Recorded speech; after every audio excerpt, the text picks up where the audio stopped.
Provers. I'm Tyler Doe, Director of Employer Brand and Culture here at Prove. Thank you for joining us for a very special Power Hour during Asian American and Pacific Islander Heritage Month. If you're new to Prove and this is your first Power Hour, these are educational sessions to share insights that touch on industry topics, Prove-related learnings, and cultural topics around the importance of D&I and B at Prove. So referencing back to this month and its importance, it's a time for us to reflect on the overlooked diversity of the AAPI community and celebrate the amazing contributions of AAPI members throughout history and today. In today's panel, we'll be touching on this year's theme of advancing leaders through collaboration to encourage not only governments, but businesses to prioritize collaboration, development, diversity, transparency, and inclusion through the leadership training of the Asian American and Native Hawaiian Pacific Islander community.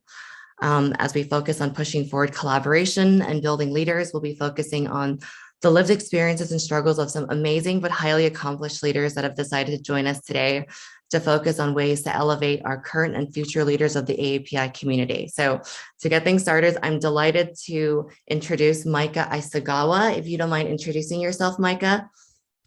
Yes, thanks, Tyler. Hi, Prove. It's really nice to be here. In my experience, a Power Hour is something very different. So I'm really enjoying this Wednesday morning with a cup of coffee and water. So thanks for having me. So as a brief background, I'm half Japanese. I was born and raised in Tokyo, and I also grew up in Minnesota as well. I attended Stanford. I studied CS at Stanford there. As a fun fact, I used to work for a company called Cirque du Soleil. So if you've seen the acrobatics entertainment company, I used to be a performer there. Spent some time working with some incredible startups, including the best startup in the entire world, Unify ID, which I believe is now part of Prove. And then most recently, I was a cybersecurity engineer at Microsoft and then started my company Webacy last year. Okay, and next up. Thank you, Mike. Oh, thanks, Prev. Next up, I'd love to introduce Aditi Roy. If you don't mind introducing yourself, Aditi. Yeah, hi, nice to see everyone at Prove. It's great to be here. I'm in San Jose this morning where I live. I am Aditi Roy. I was born in New York. My parents emigrated from India. My dad in the late 60s, my mom came in 1970. And then from New York, we moved to Southern California in Irvine in Orange County, where I grew up. I went to undergrad at Berkeley and then did grad school after that. But I'm a journalist. My first job was in Lincoln, Nebraska. I started off there having never been to the Midwest, really, making $16,000 a year and shooting and editing my own stuff. From there on, I went to Spokane, Washington for a brief hop and then spent most of my career in local news in Philadelphia, where I worked for the NBC station there. And then from there, I realized my childhood dream of becoming a network correspondent. I was with ABC News for a few years. And I then pivoted to business news, where I was at CNBC for many years, up until the beginning of last year. And since then, I've launched a food tech podcast called Full Stack Foods. That is awesome. Thank you so much, Aditi and Micah. And then last up, we have the one and only Dennis Yu joining us today. It's nice to be here. Yeah, thanks. As usual, having some technical difficulty right here. So very nice to be here. Hello, everyone. My name is Dennis Yu. I am currently the Merchant Success Team Lead at Shopify and also part of a leadership team for our Asian ERG of the company. My background has been in finance, retail, and tech throughout my career, specifically in sales and also partnerships. I was born in Taiwan and immigrated to LA, specifically in Orange County when I was 11. Since then, I've been traveling to Asia every single year, mainly to visit family and friends. And because of that experience, I'm lucky enough to immerse myself in both cultures, East and West, in a very deep and authentic way. And also able to examine these cultures from different lenses. So personally, I'm very passionate about bringing more visibility to AAPI leadership and also entrepreneurial success stories to the masses. As we all know, representation matters. I also recently launched a podcast as well called Great Minds Think Differently to highlight the stories of success entrepreneurs and also business leaders. Very excited to be here today to celebrate the Heritage Month and to speak on these important topics. Thank you so much, Dennis. So kick it back to our Chief People Officer, Prev Venugopal, to start the conversation. Thanks, guys.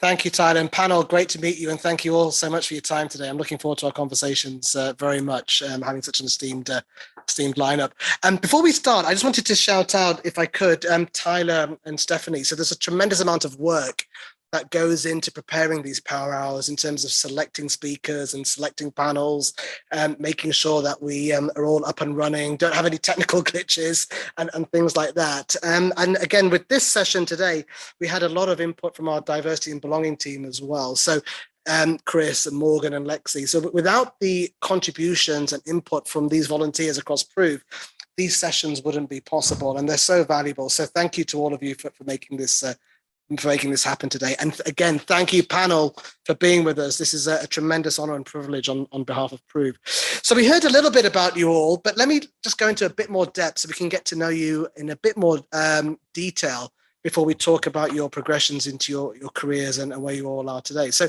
could we start with maybe understanding some of the traditions that maybe your families brought you up with? You know, what is it that you particularly enjoyed in terms of your cultural heritage and traditions that really had an impact on you that people on the call today would maybe not realize about yourselves, just from what you've said so far? And maybe, Aditi, could I start with you first, if that's okay? Absolutely, you can start with me. And it was funny because when I was thinking about this question, there are so many cultural rituals and festivals and holidays and things to choose from. But when it really comes down to it, when I was thinking about, okay, what has been the most powerful kind of, forces in my life and who I am, number one, I would say language is really huge. So I'm Bengali American, and the first words that I understood and uttered myself were in Bengali. And it's funny because I'm in a career where obviously it's very right-brained and uses language. And I'm definitely far more proficient in English now than I am in Bengali. But my parents spoke it in the home in my early years. That's all I spoke. And I wrote letters to my grandparents growing up in Bengali. So I could read and write now on a very rudimentary level. But that's something that's quite important and I think powerful, and it's been profound in my life. The second thing I would say, my name. I know Dennis and we were talking about that last week during our prep call, and it's interesting. My parents came in as the first wave of Indian immigrants to this country, and there's more of a push to assimilate. And I remember when I was little, maybe in first grade or something, my dad even joking around about, do you want to be Jennifer, Allison, one of those names? And obviously, I don't think he meant that seriously. I have a very Indian name. And it brings me to a different point also, is that my name in Bengali is Aditi, and outside of Bengal, it's Aditi. And there was this negotiation. I remember in Montessori school when I was 3 years old, and I distinctly remember this conversation between my mom and the Montessori school teacher. What's her name? But, and this negotiation, and they finally settled on Aditi. And over the years, the T has become a D. And I have sometimes, a couple of times gotten comments from fellow South Asians who say, your name is anglicized, and I don't have the luxury of having a name that easily translates over to English. There are letters like da and da which don't translate, there's not a direct translation. But it is interesting because there are other people my generation who have the same name, and the same thing has happened. They go by Aditi, or I know one person who's Didi, and I feel as much of an Aditi as I am an Aditi, and I just kind of seamlessly go, in various aspects of my life, using whatever form. And the third thing I would say in terms of cultural traditions is food.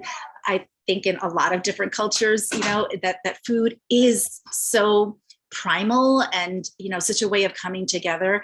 My mom is an amazing cook, and I grew up every single day of my childhood eating Indian food and Bengali cuisine, and she grew up in North India, so North Indian food. So I would say those three things have been the most powerful influences in my life.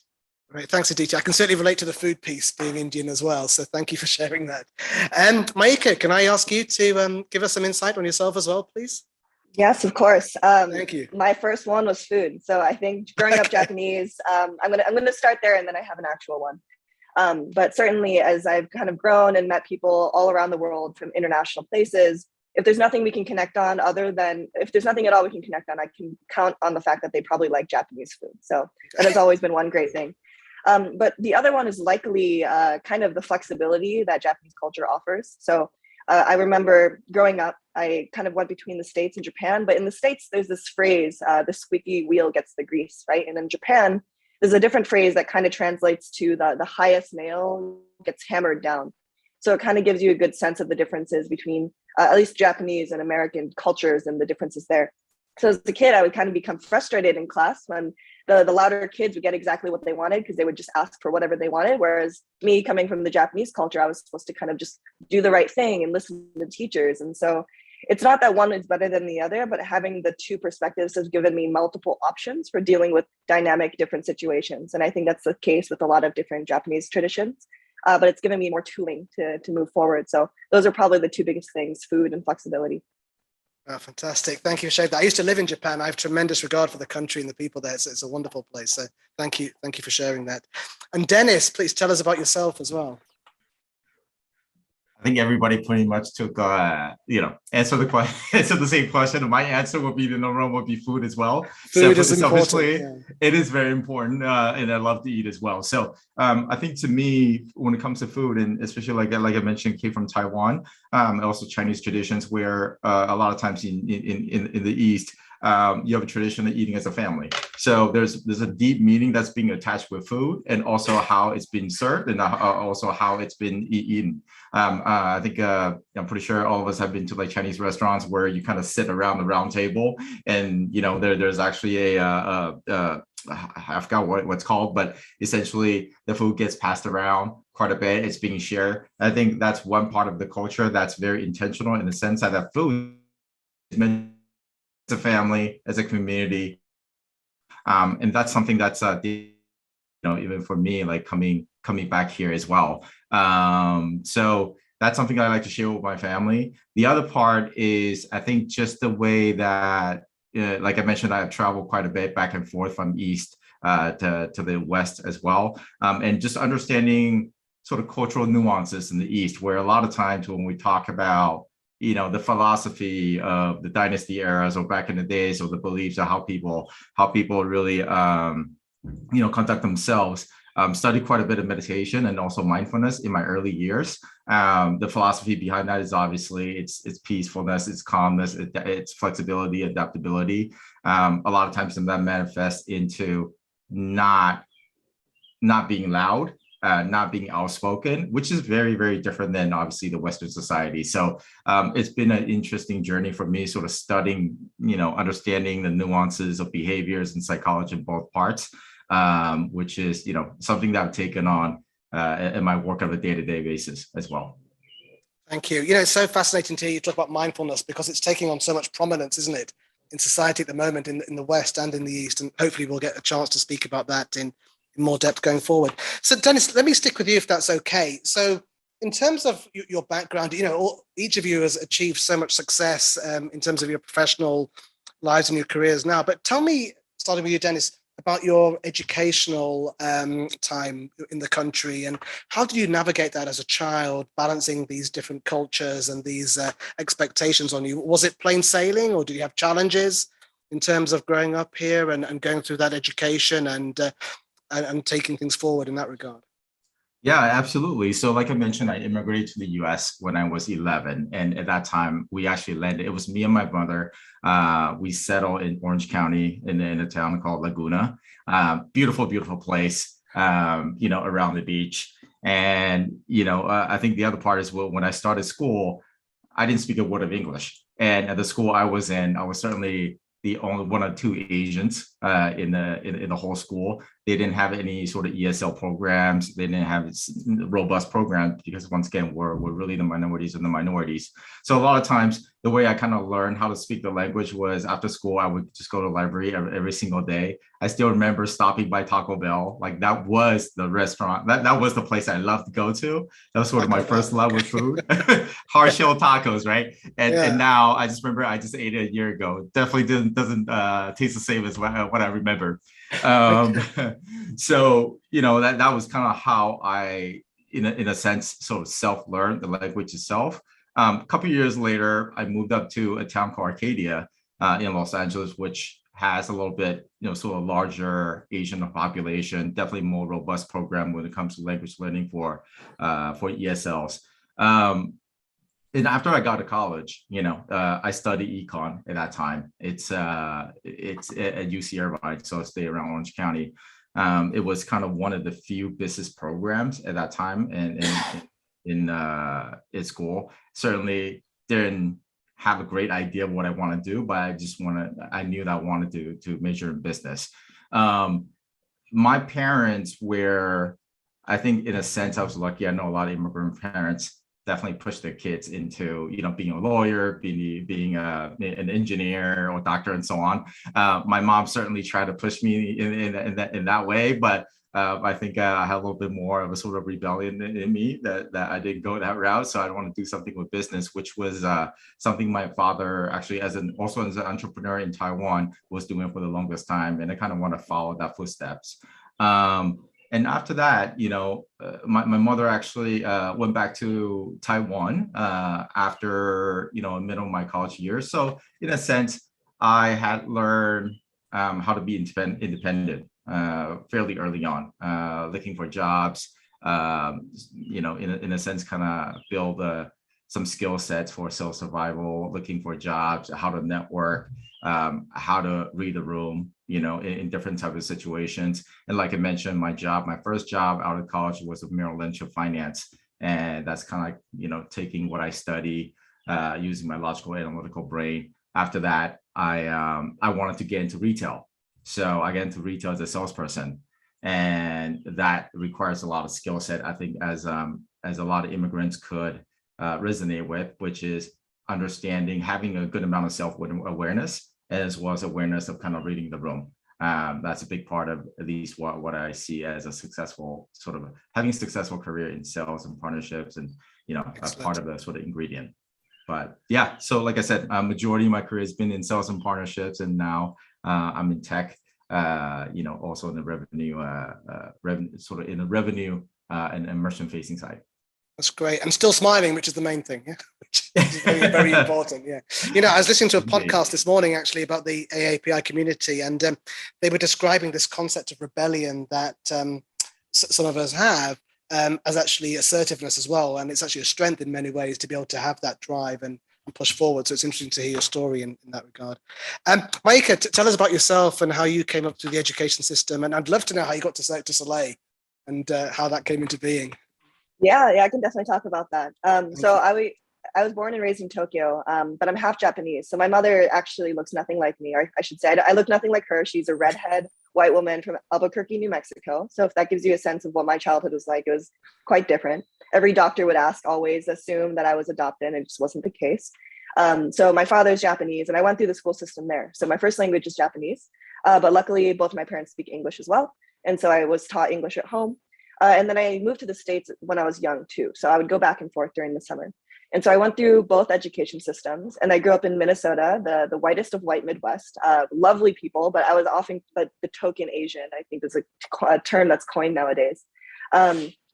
Luckily, I don't think I really experienced too much discrimination in the circles I was in. Maybe I was well protected by having a good community around me and being young and growing up with the kids over time, so that it was never really an issue. But I feel very lucky in that regard, because I know that that's not the same experience for a lot of people. So I grew up in that system. I also went to Japanese school on Saturdays. So something that is big, at least in Minnesota. I know there's one in California as well, but across the country, there's a Japanese language school. They meet once a week. And in that situation, that was actually wonderful, because I got to go to school. It was double the school, which wasn't great, but all in Japanese with a bunch of other kids that were either full Japanese or half Japanese. So that was really great also, just growing up with kids that were like me. And so I think that was another great experience that I got to have growing up. And then I ended up going to Stanford, which was awesome. But then that's when I joined Cirque du Soleil. And so I feel like Cirque du Soleil is also kind of just like another education. Like you're learning all kinds of new things. But entertainment, as many of you probably know, it's quite interesting, because I was hired particularly for exactly who I am, right? I was hired because I'm a woman, because of my physical skills. And we performed in Japan for 1.5 years, and I was in Japanese. So there's many aspects of why I was hired into that particular role. And it's interesting because I think we're starting to see a lot of Asian representation in media, which is wonderful. But I think entertainment's one section of the world where you do get discriminated against or discriminated for because of the way you look. And so that was quite an interesting experience. And then I went back to Stanford, continued my educations there, and then graduated my undergrad in 2020. Fantastic. And let me ask you, did you identify as an Asian American right away, given that you had this this unique upbringing and multicultural upbringing? I did. I have an older brother who's 6 years older than me. So I think that helped in my being able to kind of sit in that role right away, because I didn't have to, like, he was the first child and that sort of thing. But I did feel like an Asian American right away. Fantastic. Thank you, Maika. And Aditi, tell us about yourself. Yes. So, and it's funny, especially listening to Dennis, there's so many commonalities with the Orange County connection too. And I grew up in neighboring Irvine, very close to Laguna. My sister-in-law's from Laguna, and you went to UCI. So my high school was just down the street from their university high school. And by the way, if you hear a kid noise, it's my toddler who's downstairs with the babysitter. So just keeping it real here. But I grew up in Orange County, and similar to Dennis, right now, I mean, if you go back to my high school or Orange County, it's so diverse, right? But back then it wasn't. And I was one of just a handful of South Asian kids at my high school. And I mean, we all knew each other and everything, but it wasn't like we aligned with one another in terms of our racial or ethnic identity or cultural identities, right? So it wasn't like we were, we had a club or anything like that. That wasn't really core to our kind of experiences back then. And so in terms of educational experiences and what that was like, obviously, yeah, I did grow up with parents who, they weren't super, they weren't hardcore tiger parents, but definitely education was super important.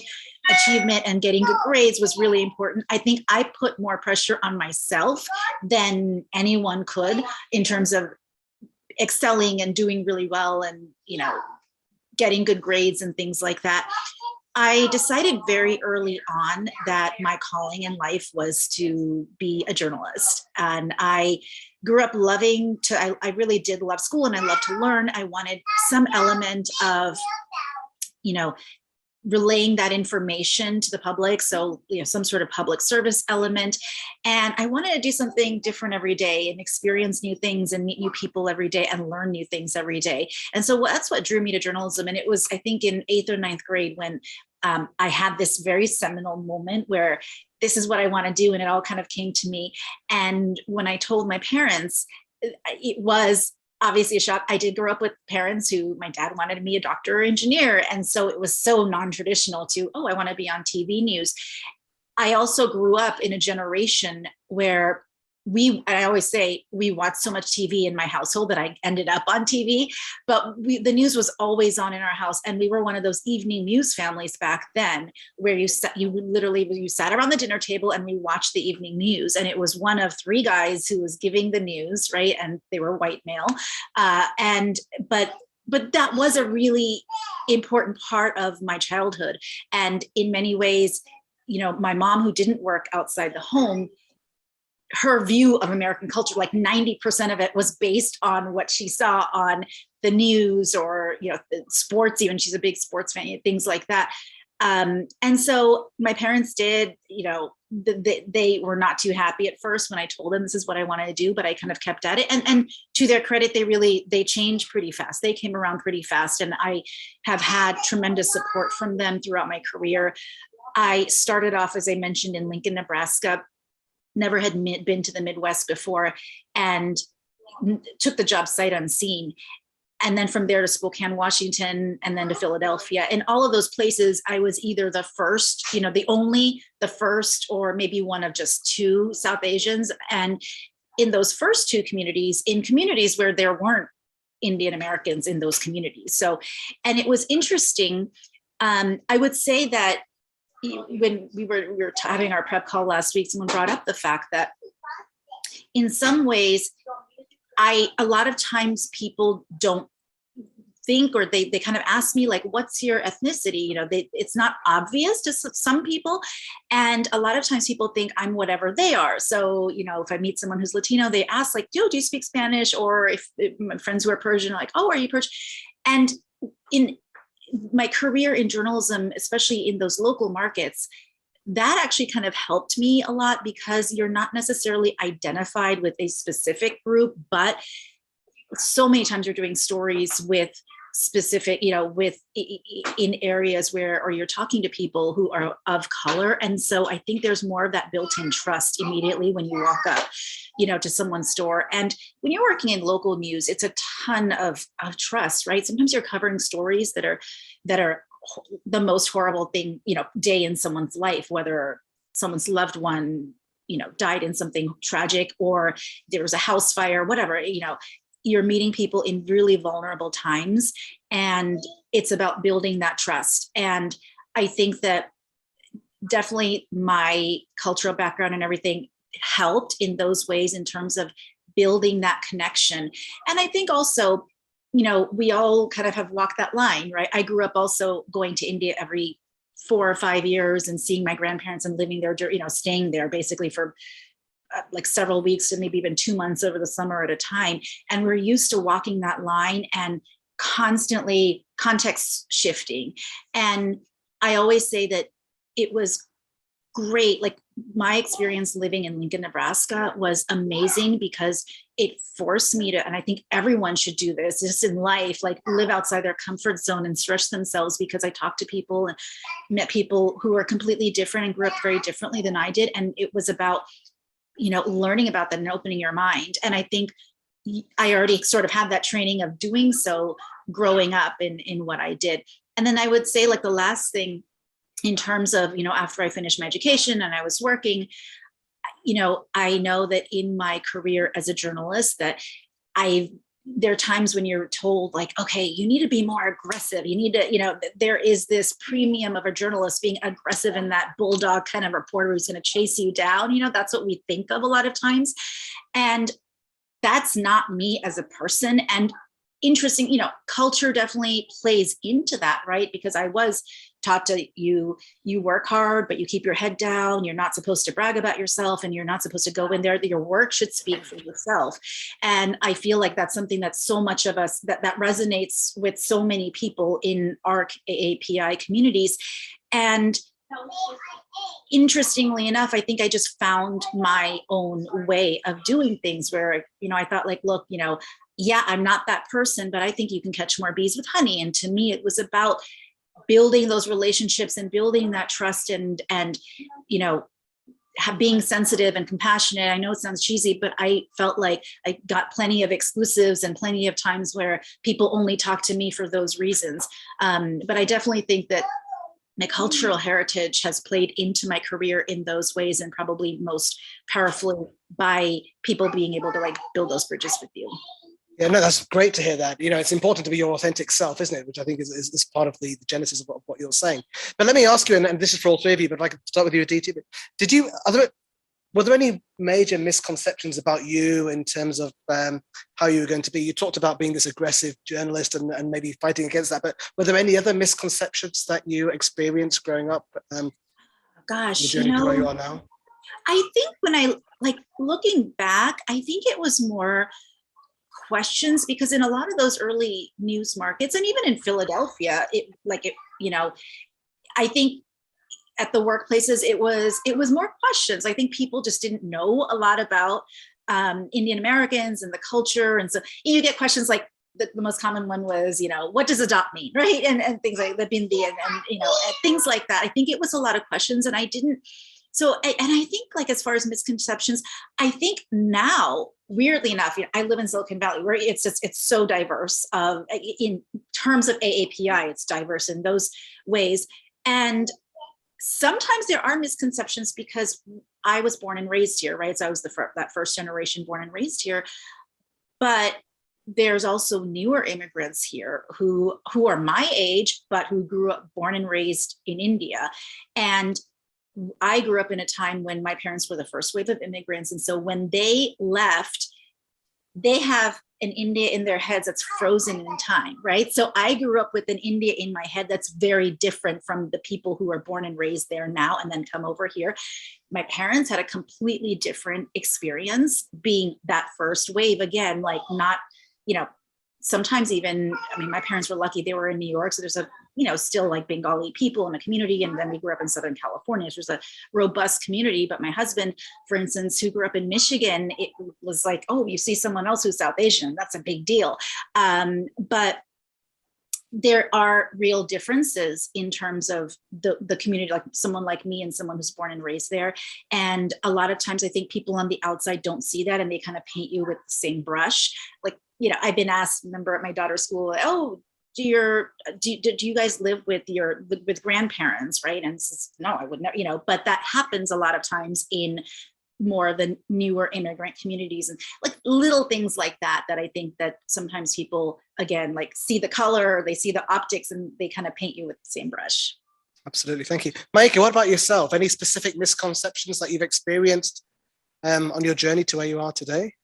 Yeah, I would say in terms of misconceptions, I think people might try to peg me as more like shy and reserved, which I am, but I think they are surprised when they find that I'm actually quite driven and a little bit stubborn in that way.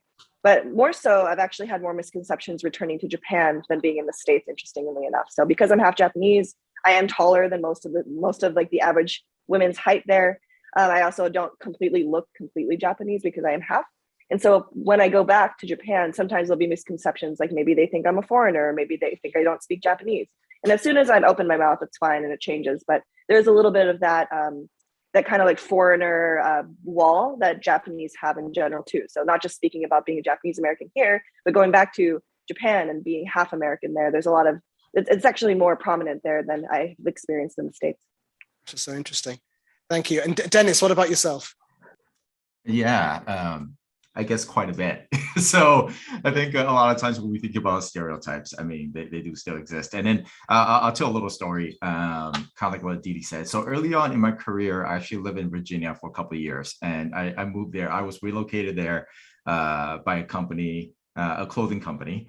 And it was, I stay in Virginia Beach, Norfolk, Virginia. So for anybody that knows the geography, that's more of a southern part of Virginia. It's certainly not close to DC. So culturally, it's really different, right? So I think a lot of times when we think about California and New York, and I like to call it, really, it's not the larger part of it doesn't represent the larger part of the United States. When you go to places like Minnesota, like the South, and you understand, the culture there. So it was such a good experience over there for me to learn, but it certainly was a lot of trying to figure out how I fit in. So when you were talking about misconception, I'll give you a story. Like even at that point, this is early on, this has been years ago when I was there. Just think about an environment where you're walking around, it's Confederate flags everywhere, it's bumper stickers, everybody drives a truck. If you don't drive a truck, they feel like there's something wrong with you. The bumper stickers always say, the Confederate flag, this is part of history, it's not hate. NASCAR schedules everywhere. When I go to any sort of Asian restaurants, it's always combinations of sushi with General Tso chicken, with Indian food, with Korean food. Like that is Asian. That's what they call Chinese food. There was one time in the office, and my boss, and at a certain point, I wasn't surprised at some of the questions I was asked, but it was from my boss that actually asked me randomly, "Hey, Dennis, do you know Kung Fu?" And if I was still in LA, in California, I would have taken it very, very, I was offended, but a lot of times I said no. And he had the nerve to ask, "Oh, why not?" So that told me a lot of times that question came from ignorance of certain curiosity, not from a sort of hateful standpoint. So when you talk about misconception, I think those type of comments or questions a lot of times that we feel like would be very obviously offensive, they do still exist in wider areas of America. I think functionally, when it comes to misconception, I think a lot of times when I tell other people that I work in tech, the first question they ask is, "Are you a software engineer?" And that once again, that they're not completely wrong, because we do over-index in a lot of product management and also engineering functions. But it's funny, like that was the first that would be the first question they asked me. So being in sort of sales and business development and customer facing roles, a lot of times the fact is we don't have a lot of AAPI people in those types of functions, especially in leadership functions. On one end, I think in the corporate environment, a lot of times the misconception about Asians are they work hard. They put their heads down. They just work hard. They don't speak up in large meetings. They're not outspoken. that was also one thing I learned early on in my career, where my coworker actually told me, he's like, Dennis, like, you're in this meeting, if you're not speaking, if you're not talking, essentially closed mouths don't get fed, in these types of environment, especially when you're around type A type of people. And I think that's the environment most of the time in sales and partnership and a lot of customer driven organizations, like you do need to speak up. So I think that's also another misconception about AAPI in general, is that they're quiet and they put their head down, but they work hard. Thanks for sharing that. I actually struggle with that piece myself, and still do sometimes. So let me ask you, Aditi, it's very, you were saying that you catch more bees with honey, and it was important to be yourself, especially as a journalist. And Maika, you were saying at Cirque du Soleil, you were hired because you are who you are, a female with Japanese roots and so on. But let me ask the converse question, if you don't mind. When or have you had to change who you are to progress your career, especially in the early stages of your career? Has that been an issue for you? Has that been something that you've done that you've maybe regretted, or with the benefit of hindsight, you would act differently? Maybe Maika, I could start with you on this. Yeah, this is actually quite an interesting topic. So my startup, we started in August of last year. So we've kind of gone through 2 rounds now of pitching to VCs, of me being a female CEO and leading this company and growing it to now 6 people full time, which has been a spectacular journey. But along the way, there have been thank you. There have definitely been moments where I've questioned if I'm doing, like, if being totally myself is the right thing for in terms of raising money or talking to people or business conversations, because it's quite often I'm the only person of color in a room or things like that. And even during pitches, I've been asked multiple times why I am the CEO. And I feel like that's not a question that would actually be asked during most pitches. Like, why are you the CEO? Doesn't seem like a question that you'd actually see very often. But I think because of who I am, that has come up. And my favorite answer to say to them is that, why not? And I think it kind of gives them pause to stop, because maybe they question themselves of, why did I even ask that question in the first place? It's not based anywhere.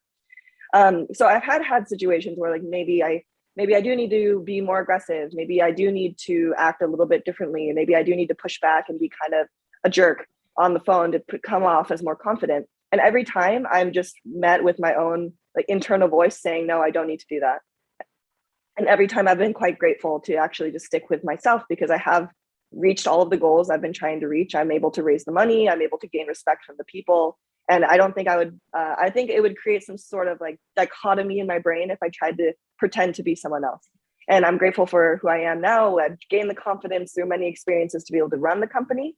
But yeah, I've definitely had those feelings, and maybe I'd have a different outcome if I had followed, trying to be a different person. But so far it's been okay. So I'm going to just stick with who I am for now. Okay, that's good to hear. Dennis, what about yourself? Yeah, I think early on in my career, for sure. I think when I was still trying to, like I mentioned, I started out my career in finance, and then I went to retail commerce. I ran my own business for a while. So I think at that time I was still trying to figure out what's my leadership style, like what's my strength, what's my weakness, and how do I fit in different type of rooms? Like, how do I navigate conversations in rooms with different types of people. So a lot of times I think there's definitely a part of that I wasn't too sure of myself, but I think throughout time sort of grew the confidence and really understanding who I am, what I'm good at and what I'm not good at. I'm able to still, in a sense, understanding my own sort of personal principles and values of what I can bring to the table. And I think that goes with just years and years of working, right? Like you understand what your values are. You understand why companies hire you. You understand why certain customers are attracted to you. So that gives you the confidence to kind of build your own character. The ways to get there, I think there's always nuances to kind of get there. I think one part is something I just talked about. I still have to be consciously aware that in big meetings, I need to speak up. Even if in times where I feel like, well, let me just kind of sit back and observe. And to be honest, that is my second nature. Like I have a very, I'm a logical thinker. I like to observe the environment before I jump in, but I also understand the environment I'm in, and certain times I need to, I need to override that intuition and speak up and be heard. That's great. Thank you for sharing that. Aditi? Yeah, both what Dennis and Micah said really resonates with me as well. And I'll start with the meetings because that is one point, I am not necessarily that pit bull aggressive, but you're assertive without being aggressive. In the news business, usually every single newsroom always starts off with the morning meeting, and it's an all hands on deck meeting. Executives are there, your bosses, show producers, on air people. And that is something where you have to go outside your comfort zone, and you have to just jump in, and you can't raise your hand and be waiting for people to call it. You just jump in. At times when I've worked in bureaus that are not at the main headquarters on the East Coast, you've had to jump into those situations while you're on the phone. Sometimes at CNBC, while I was driving my commute from San Jose to San Francisco every day at 5 a.m. So you're driving and then putting yourself on mute they're talking about my beat, I need to jump in. So that's great. I mean, it definitely stretched me and gave me life skills and broader, outside of even a corporate environment, being able to do that. And I would say that the second thing in terms of, walking that line and I don't think there's singular moments that I can think of where you've necessarily compromised or, jumped kind of over. But I think that in general, when you're on that line, right, and kind of between two cultures, you're constantly context shifting. You're constantly accommodating, right? When you're in a room that's not with your cultural, people of your cultural heritage, you're constantly accommodating and changing and assimilating, right? And when we don't even know it. And I would say, one way that also came out for me was in Indian culture, being lighter skinned is seen favorably, right? And I think it's changing now, but it was definitely when I was growing up, that was seen as more beautiful or whatever, right? More attractive. And I realized when I've been in the makeup chair in what I do on air, you have makeup people who do, who work on your makeup and everything. And when I've been in the makeup chair, if I'm between two shades, I always tell them to go lighter. And it's one of those things that you don't even think about. And it's very nuanced. I'm not telling them to go a lot, but it's if you're in between. But, I've come to over the years recognize and realize that there's some sort of inherent thinking behind that. And so I've tried to, go the other direction, but that was definitely, lighter. I like my hair straight, which I still do, rather than the natural. So the hair, those optic things have definitely, in terms of how I look and how I feel most appealing or attractive, is definitely factored in there. That's interesting. So just maybe a follow-on question then. Have there been role models or mentors in your career to date that have really helped you address some of these thought processes, these challenges that you may have internally? And if so, could you share who they are? In terms of culture, not really. I mean, because I've always been the only one, right? Or maybe one of two who's a peer level. I've had tremendous mentors and whom I'm so grateful for, but they're not necessarily been South Asian. They're directly, right? I mean, I look at Inder Nui and she's so inspirational. I read her book and there's so much that does resonate. I would say that there have been many women who, to me, who have helped me and shaped me and encouraged me to, just again, keep at it and don't be afraid to speak up and things like that. My mom is an incredible role model because she's just really strong and she's such a strong woman. But there wasn't any representation for me growing up when I watched people on air. There weren't people who looked like me.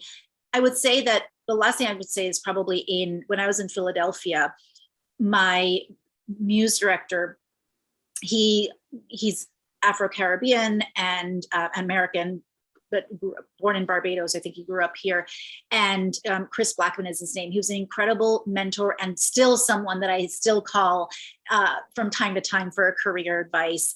And he was such a champion and advocate, not just for me, but making that newsroom really diverse. And I always admired him for it. And I think having someone in your corner like that is a champion and advocate and just believes in you and gives you the benefit of the doubt was very powerful for me.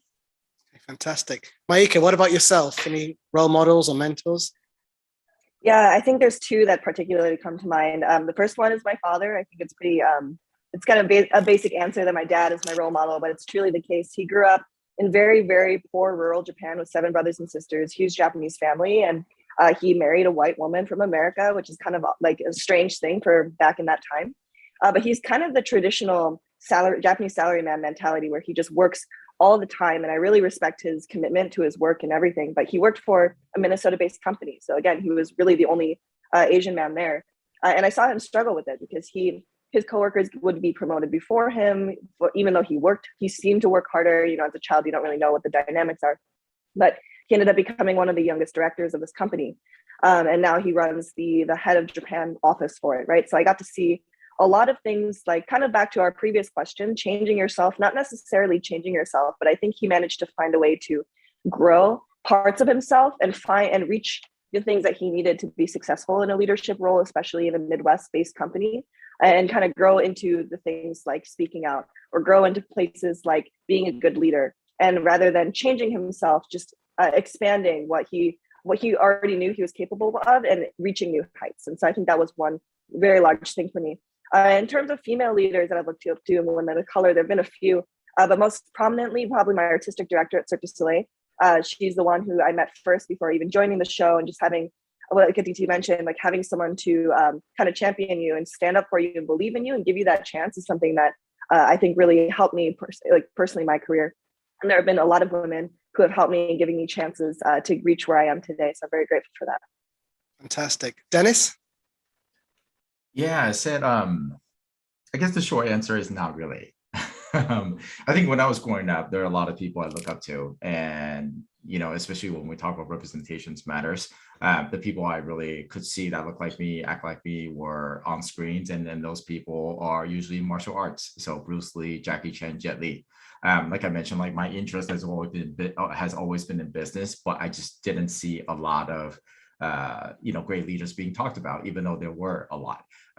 Even when I was, going to grad school, I think there were a lot of talks about, like, we had case studies, right? The case studies of like great leaders like Jack Welch or Howard Schultz and so on. Rightfully, they're great leaders, but I couldn't resonate at a deeper level aside from strategically, what do they do for the business? On a personal level, it just never really resonated. So I think, the approach that I took early on was much more, I guess, maybe entrepreneurial, independent. Like the way I see it, everybody's a mentor. Like I can pick up different type of stuff. Everybody has something good to offer, whether you're, tall, short, or whatever color you are, you're male or female. Like I could learn something from that person. Right now, we're obviously I do feel like we're having more talks in media about, whether it's AAPI entrepreneurs or business leaders like Indra Nui, Satya Nadella, all these great leaders that we can actually look up to. I just wish those were talked about, those were available when I was growing up. It's good. Thanks for sharing that. Actually, when I was preparing this morning for today, I read a quote from Daniel Day-Kim, the actor on Lost and Hawaii Five-0, and he was saying, if you're not speaking up on behalf of your community or about your community, nothing will change. I think that just goes to the point you just make. Need to have these conversations. So again, thank you all for being here to do that. I have a couple more questions, and there's some questions coming in from our audience as well, which I want to get to. But let me ask one which is maybe a little bit difficult or challenging. We obviously live in a time of tremendous change. We've gone through the pandemic, we have the Black Lives Matter movement. There was the rise in Asian hate crimes. There was the awful shooting yesterday at the school in Texas. And then on the flip side of that, we have some of the things we spoke about earlier, an increased awareness about mindfulness, about people taking back their work-life balance and thinking about their mental health going forward. So there's really quite a bit of pivoting in terms of how society is. But with that lens, how do you see the future of the workforce, particularly as it relates to the AAPI community? Aditi, can I start with you?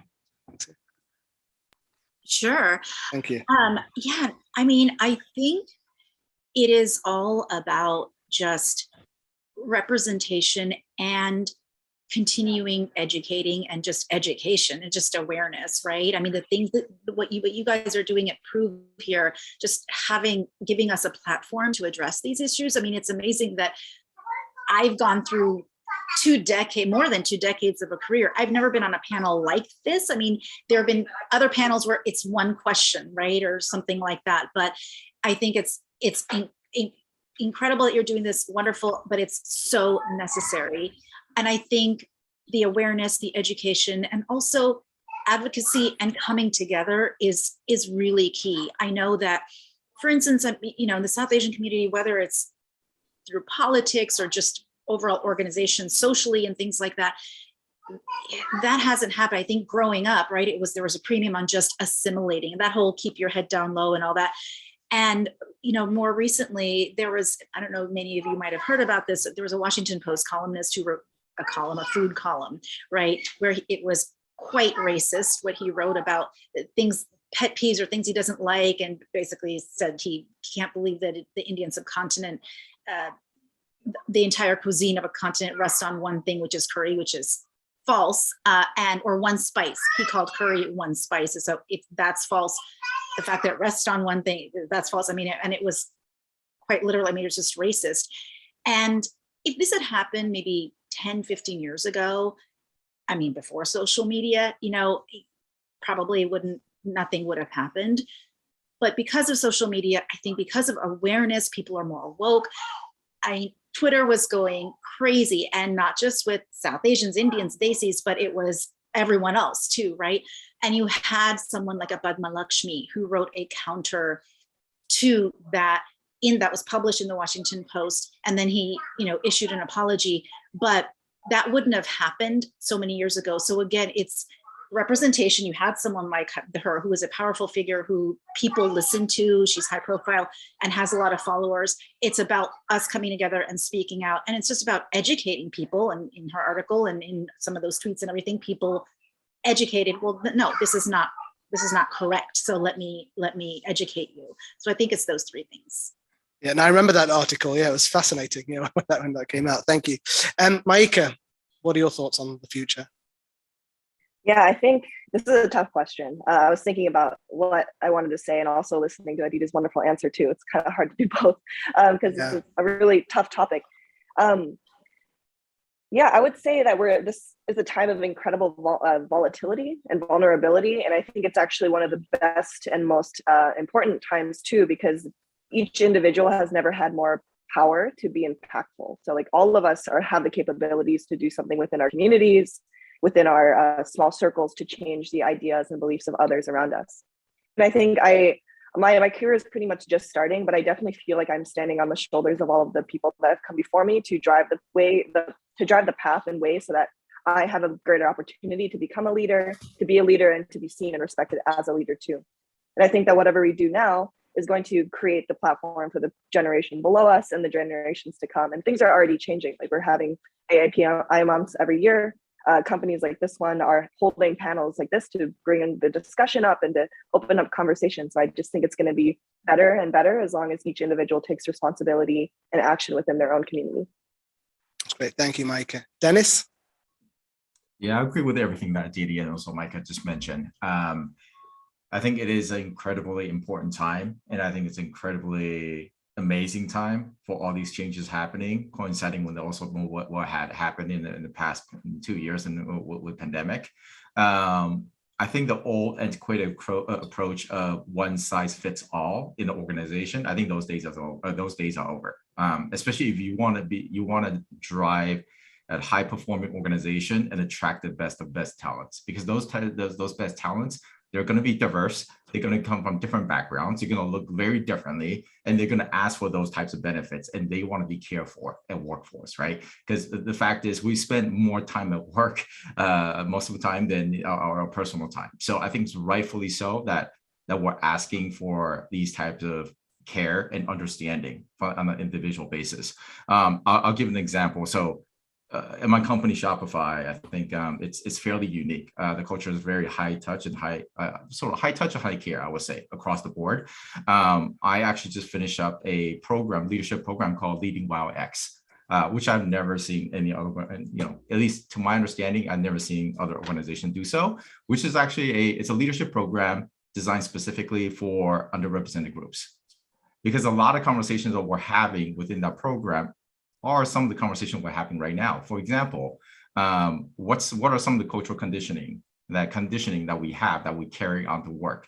And, work hard, heads down, hopefully you get rewarded. How come you don't speak up at big meetings? Then what's the mental block there? And that's what the program is trying to basically create a space and community for those types of really sensitive conversations where a lot of people do feel like, well, should I speak about something so personal at work or not? I think at the end of it, it's creating that type of space, that community, that type of conversation that's going to drive that change. But I think going forward, I think those types of opportunities can be more and more widespread because organizations and leaders are going to be forced to do so, like I mentioned, if they want to attract the best talent. Yeah, I 100% agree. So thank you for sharing that. Okay, so one more question before we go to questions from the audience today. So looking back at your careers, your experiences, your heritage, what one piece of advice would you give to individuals coming up the ranks now? Maika, can I start with you? Yes, you can start with me. Piece of advice. I would say I might have a different perspective from a lot of people who just purely because of my background in entertainment and whatnot, but I think that leaning into the things that make you unique and different have been exceptional for me. So whether it be relying on my Japanese community to fundraise or finding people to join my team through an AAPI community, which is how I found one of our newest employees. But leaning into the things that make you unique just helps you stand out, but it's also a superpower now that you have because it makes you different. It makes you stand out. You have a unique story and perspective to tell. So that would be my piece of advice. That's a good one. Thank you. Dennis? Yeah, I might butcher this quote, but I think you'll get the gist of it. As they say, if you want to go fast, go by yourself. If you want to go far, go as a group. That's something that I think I learned pretty early on in my career.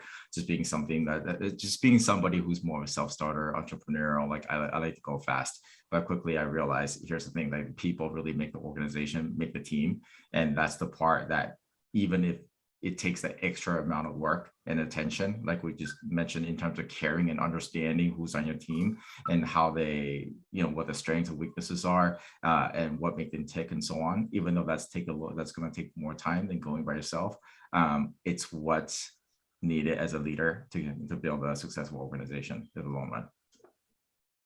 Thank you, Aditi. So, yeah, I would say, and this would be for AAPI people coming up the ranks professionally, but honestly, just anyone, is cut out the noise. It is a hard thing to do, is shut out the noise. I've had the luxury of the last year and a half not being in a corporate environment. And it's amazing as I reflect on that time of those 2 decades, how much the noise can impact you. And the key to success is to not let it kind of inform you in those negative ways. And I think that particularly in AAPI communities, you're constantly thinking, and also the fact that we're, I'm not in India, I'm here, and whatever, that I'm constantly thinking about others. It's external, right? How do I please my family? How do you please your partner? How do you please your bosses? And you're constantly looking for that, seeking that. Oh, did I do a good job? Is this good enough? Is this good? And it's hard to shift that thinking. Even if you say that you're not going to, if you get, a negative comment or whatever, if you don't get a resounding, affirmation, it's like, oh, could I have done better? It's about shutting out the noise and letting your own instincts take over. Okay, what did I think? How can I improve this? Because what you find then is that your own instincts about your own performance will be far more critical and whatever, quality than anyone else's thoughts on how you're doing, how you're performing. Absolutely. Thank you all for sharing that. Okay, Tyler, you still on? We have a host of questions that have come in. I'm not sure we'll get through them all, but let's let's try. Do you want to ask a few, Tyler? Yeah, I think this is Stephanie is going to be handling our Q&A. Stephanie, Oh, Stephanie, sorry, Stephanie. Yeah, no okay. problem. Yeah. Hi, everyone. So Hi. I'm Stephanie. In case anybody doesn't know, I'm a people partner on the HR team. So I'm going to ask a few questions. I'm going to throw it out very broadly. So if anyone on our panelists wants to tackle any of the questions first, just please feel free to chime in. So the first question we have is about Asian American or Asian narratives within media and how we've been seeing a lot more of these narratives over the last couple of years. So wanted to ask, what are some of the works or stories that have come out over the last couple of months or years that have really resonated with you? Throwing it out to any of the panelists. Dennis, you want to go first? Okay. Sure. Only because I saw you were smiling first. That was all. That was all. Okay. I'm always smiling. That's good. So, That's good. Yeah. I think a couple of things. I think the first thing that comes to mind when it comes to AAPI being in media, I think the first thing, and this is more of a sort of a, I think the first thing that comes to mind is anti-Asian hate. In the past 2 years, obviously, with pandemic, with some of the rhetorics that's been talked about, that's been discussed, the disease has been closely linked to, Asian people, Chinese people specifically, and that's really caused a lot of harm emotionally and physically. There are people that have gotten attacked almost on a weekly basis. I believe the number was from last year to this year, there's an increase of 350% of anti-Asian physical crime, the increase from last year to this year. And when it comes to Asian mental health, there's been 40% of the community members have reported mental stress because that have come from pandemic, which is 10% more than last year. And those are just numbers that have been reported. As we know, a lot of AAPI community, they are most of the time they're actually they don't speak up as much. So those are just reported numbers. So I think that's first and foremost. So that's been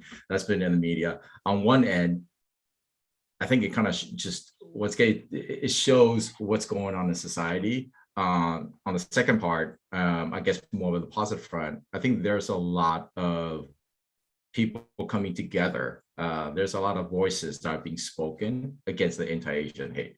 And so on that front, I think it's really good to see.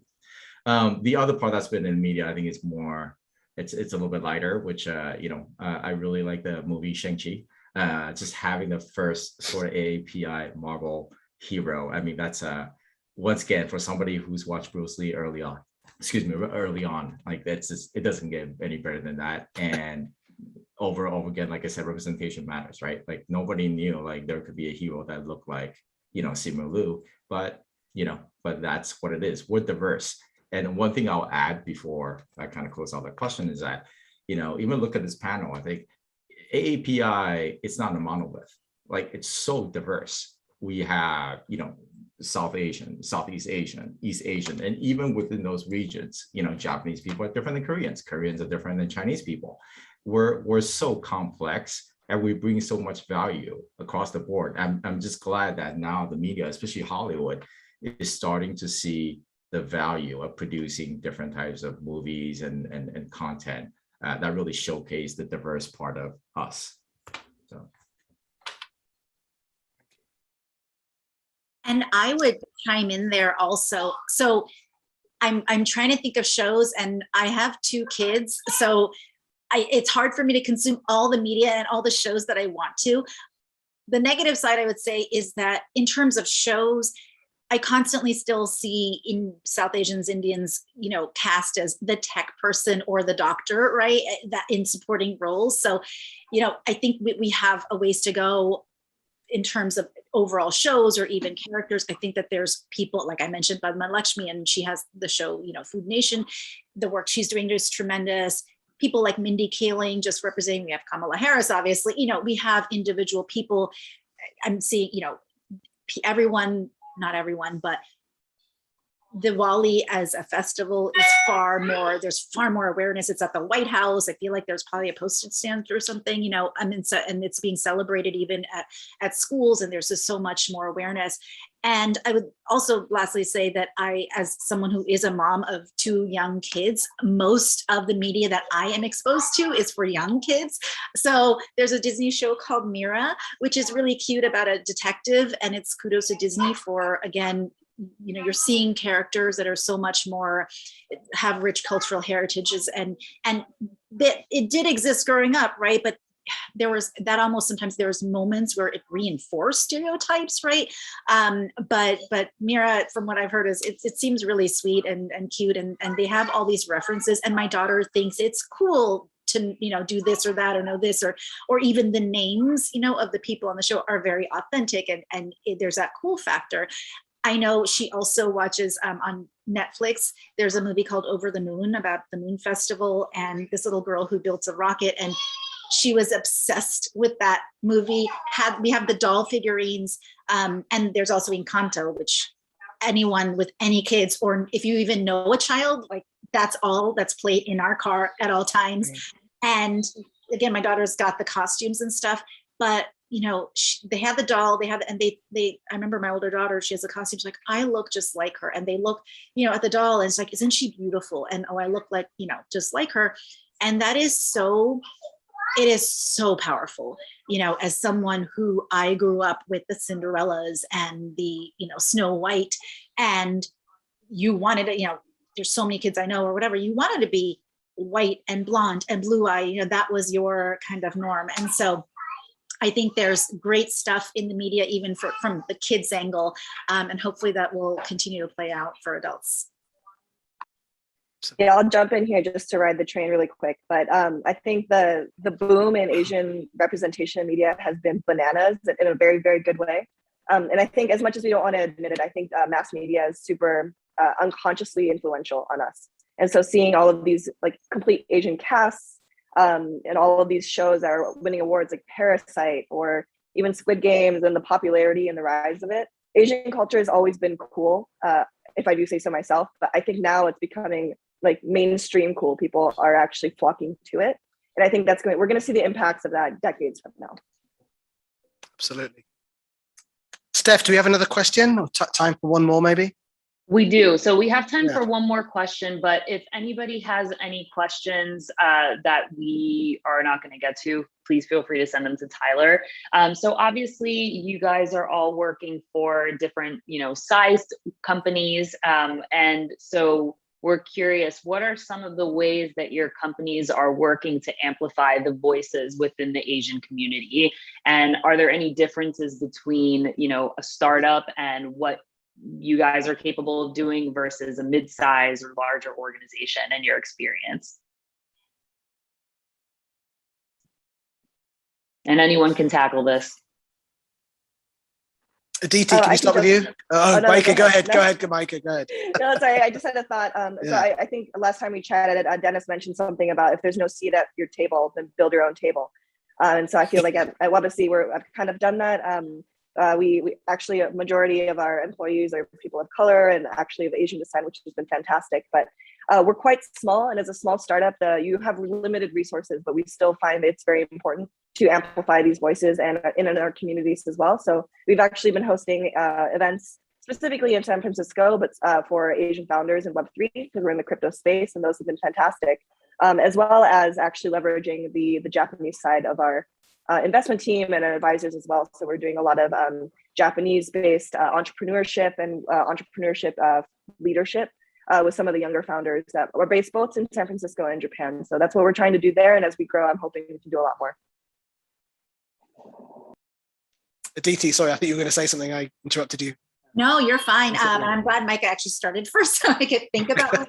But I guess I worked in small market and a medium market and a large market, but we talked about some of the challenges in the small and medium market. And as far as large markets, I know at NBC, I worked at NBC under the NBC umbrella, both at a local station and also at CNBC for so many years. And there's tremendous efforts there and other news organizations as well in terms of supporting various communities, and AAPI being one of those communities. And not just representation is obviously very first and foremost in people's minds, but also making sure that there's support groups within those companies, within those organizations, also aligned around cultural heritage to talk about these issues and advocate, have mentorship programs and things of that nature. So there's definitely that. I think the challenge remains diversifying the power positions, right? The people behind the scenes who are decision makers.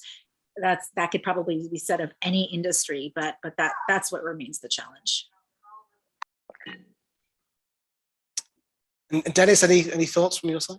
Sure. I think Shopify is growing fairly fast. So currently we have about 12,000 employees across the world. So I think with that kind of growth, there's a lot of complexity when it comes to people in general. I think culturally, though, diversity and inclusion has always been a central part of what Shopify is about. So right now we have a little bit more resources to kind of put into the ERGs, so employee resource groups for like Black ERGs, Latinx, Asian ERGs, LGBTQ, what we call LERG as well. So as a matter of fact, we're actually going to have a sort of offsite for all the ERG groups next week as well. But that really came through time. Like we never really had these types of established programs before. And one thing we're doing is the way we kind of look at it is, with diversity inclusion, the way we look at it is on one end for the employees within Shopify. And then the other part is really from the merchant standpoint. Like we want to highlight the merchants who are diverse because we should be reflecting our employee demographic should reflect the diversity of our merchants. So the way we're doing that is by highlighting, sharing stories of the merchants. We just had a sort of all hands meeting where, I interview one of the brands called The Hundreds. That's based in LA, Bobby Hundreds. He's been around for a while, well-spoken, really highlight what that culture means to him as well as business. On the other hand, internally, like I mentioned, we have programs like Leading Wow X and other programs that constantly celebrating different days and celebrating the cultures, but also at the same time addressing some of the harder conversations like anti-Asian hate. So we still got a long way to go, but it's definitely a continuous conversation. Thank you, Dennis. And Steph, I think we're at time, but you have a couple of final remarks, and I can just close it in a second. But is there something else you wanted to talk to? Yeah, so I wanted to quickly remind everyone on the call that Prev is partnering with Asian American Mental Health Project, and please donate via Move the Chain if you haven't already. If you need access to the link, please reach out to either myself or Tyler. I also wanted to thank again the members of our Diversity and Belonging Council, Morgan, Lexi, and Chris, for helping us cultivate the list of questions today. And thank you to Prev for the phenomenal hosting. And of course, thank you to our panelists for joining and for sharing insights, stories. It's been awesome. So Prev, over to you. Yeah, thank you. I was going to say thank you to the panel. It's been tremendous. I can't believe an hour and 15 minutes has gone by so quickly. We could have spoken for hours about this, but being as transparent and open as you are really made this a very valuable session. And we would love to have you back at some stage and do this again. But sincerely, on behalf of Prev, thank you so much for everything. And again, thank you to the Diversity and Belonging Council, and also to Tyler and Steph for putting this together. But thank you, everyone.